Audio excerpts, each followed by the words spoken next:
One topic, at least one candidate will surely mention tomorrow night, Hillary Clinton's emails and the continuing concerns about how she and her team handled classified information. A Friday night document dump by the FBI and news of immunity deals has offered new info to be digested on the now closed investigation. Joining me from Greenville, South Carolina is House Oversight Committee member Trey Gowdy. Congressman, thanks for being here. Yes, sir. I want to get your thoughts on these developing stories, and then we'll talk about the debate tomorrow night. First of all, we get this document dump on Friday night. Tons of different pieces of the different interviews the FBI conducted. One of them, Brian Pagliano. This is the IT guy who handled the server for Hillary Clinton. And he essentially says that there was some sort of cover-up. And that he mentioned this. Take a listen to questioning of Robbie Mook today. We learned from the FBI that an IT contractor managing Hillary Clinton's private email server made reference to the, quote, Hillary cover-up operation in a work ticket. This IT worker certainly sounded like he thought he was covering something up, no? FBI Director Comey came out and said to the world that there was no case here, that they did not have evidence of wrongdoing on Hillary's part. So what's the Hillary cover-up operation that the IT worker was referring to? But this is the perfect example of what's going on here. The Republicans in the House side are selectively leaking documents for the purpose of making Hillary look bad. Congressman, your reaction to all this? Well, there was a cover-up, and the folks who aided and abetted that cover-up is the State Department. I mean, keep in mind, Brett, she had this arrangement for the entire time she was Secretary of the State. Then she kept her emails for almost 2 years, and it was only because a congressional committee would not go away that the State Department bothered to ask her to return the public record. And then that's when it gets interesting. The conversations between Cheryl Mills and Patrick Kennedy, and then Platte River, and then we send a subpoena, and Platte River destroys documents after the subpoena. The State Department, which is supposed to be apolitical, not interested in the next presidential election, has been covering for Hillary Clinton since she left office. Well, what about the Department of Justice offering this at least partial immunity, but immunity through the FBI to 5 different people, one of them, Cheryl Mills, the former chief of staff of Hillary Clinton? For a lot of people who looked at this, they just don't get that. Yeah, and I would be one of them who don't get it for a couple of reasons. Number one, if you think that there is evidence that is relevant to an investigation on a piece of physical property, you use a subpoena, a grand jury subpoena. You don't strike an immunity agreement with the computer. You go get the computer. Her lawyer, Beth Wilkinson, who, by the way, represents both Heather Samuelson and Cheryl Mills, she's on record as saying the Department of Justice assured me my clients did nothing wrong. Well, people who've done nothing wrong typically don't ask for immunity. So my question would be, immunity from what? What was it that you were worried about the FBI finding on those computers? And Brett, I'll tell you what I think it is. She had classified information on those computers. So you offer immunity to Cheryl Mills, who has classified information on her computer. How can you possibly then prosecute Hillary Clinton for having classified information on her computer? You couldn't do it. So are you saying, Congressman, that there was no intention at the beginning to prosecute Hillary Clinton, no matter what happened?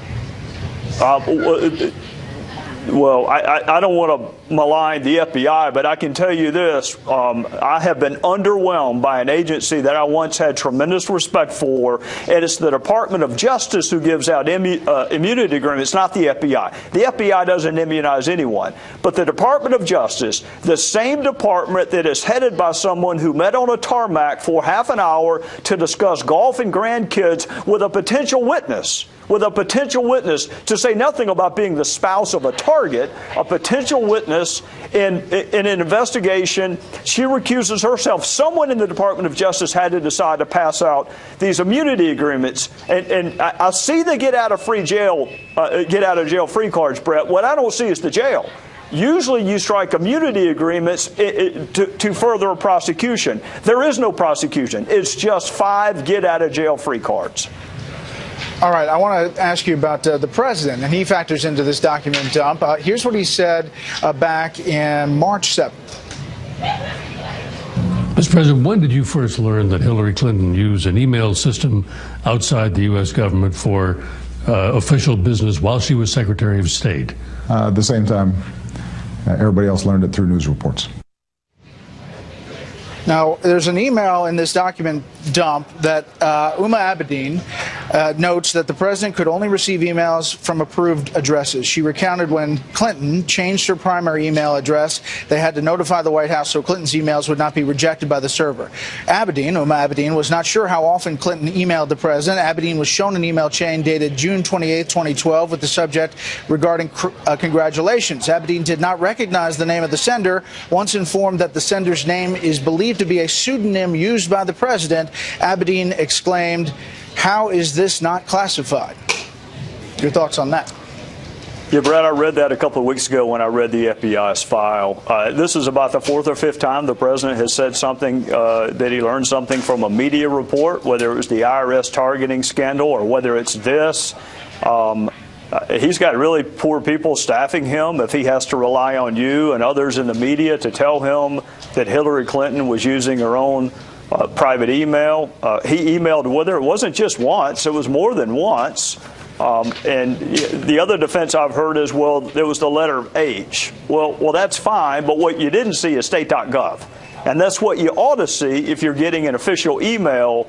The one question that's never been asked of Secretary Clinton that I would love to ask if I were in your line of work is, would you have had this arrangement had you beat President Obama? Had you won in 2008? Yeah, now that brings me to my last point. This debate tomorrow night, she likely will get asked some kind of question like this, we would think. If not, it'll be raised by Donald Trump. You've evolved on Donald Trump. You supported Marco Rubio. You said Donald Trump didn't have specifics back in February. Does he have specifics now? And what do you think about tomorrow night? He has some specifics, but you know, Brett, this is really not a policy presidential race. This is about the anger and frustration that my fellow Americans feel with those of us who have been in politics, and Secretary Clinton's been in it for a long time. The way I look at it, I was a Marco Rubio supporter, so I'll quote him. The choice is between someone I don't agree with on everything or someone I don't agree with on anything. And between the two, I'm going to pick the person I don't agree with on everything. Congressman Gowdy, thanks for the time. Yes, sir. Thank you. Let's get some reaction and a look ahead to tomorrow night with syndicated columnist Charles Krauthammer, who joins us now from Washington. Charles, your thoughts? Well, look, I think Trey Gowdy is absolutely right. The more you look at these document dumps, the more you look at the things that were done, the granting of immunity. And as Gowdy explains, there was no need for that. All you had to do was issue a subpoena. And since it came from the Department of Justice, it seems to me very clear that the answer to your question, which Gowdy was a little bit hesitant to go into, was that, yes, it was understood from the beginning by the Department of Justice and the White House that this person was going to be the Democratic nominee, that the legacy of the president was going to hang on her winning re-election and that election, and that there was no way they were going to prosecute her, and whatever had to be done would be done along the way. My view is that Comey found himself in a position where he's not a stupid man. He understood that was the setting for the whole play. And his job, I think, he felt, now I'm imputing this to him, was to come out with his reputation reasonably intact by laying out the indictment while in the end not indicting. I don't know that it was a happy compromise, but that looks to me to be what actually happened. All right, so we are 26 hours and 45 minutes away from this thing starting here at Hofstra. There's been a lot of prognostication about which Donald Trump shows up, whether Hillary Clinton tries to run circles around him in policy. What do you think heading up to this, and who's under more pressure? Well, it seems to me the context for this debate is that we have the two most unpopular candidates in modern American history, and that the bar for each is extremely low. For her goal is to come out as reasonably likable, to quote a phrase that Barack Obama used in the 2009 election. For him, for Donald Trump, his job is to come out as reasonably unscary. Now, that's not exactly a hard task for regular folks, but that is the objective, I think, for these two candidates. For Trump, he's got the higher upside because he is trailing. It's very close, but he is trailing. He needs to get something moving here to continue the momentum he has, because if he stalls and the election's held today, he would lose.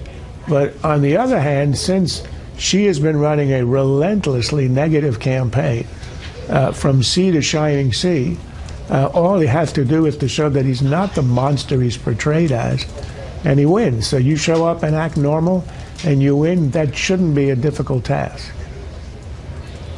Charles, as always, thank you.